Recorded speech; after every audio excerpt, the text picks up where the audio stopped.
For these 3 gentle yoga poses, make sure you're warm enough. You might need to put on a few extra layers because if you're really comfortable, you might stay a little longer. You can either use a bolster or you can take a few blankets and roll them up. We begin on our backs.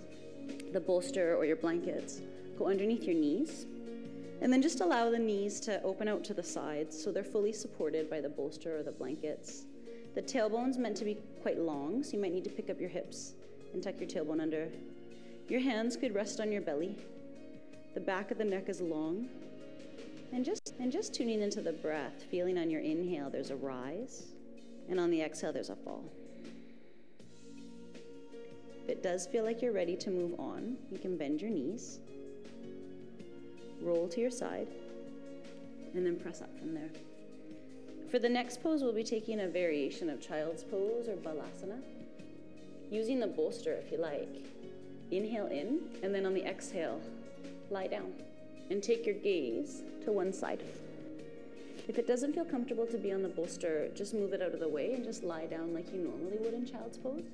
At some point, change your gaze, look the other way. When you're ready to move on, bring the hands underneath the shoulders and then press yourself back up again. Turn the bolster, your blankets. And from a seated position, drape the legs over the bolster, walking the hips back quite a bit. So you want to feel like the pelvis is angling forward. So this is a forward fold or Paschimottanasana. The toes, the knees point to the sky. Inhale, breathe in. And then on the exhale, lengthen yourself forward. Hands rest wherever. Head could hang, or you could stack your hands and support your forehead.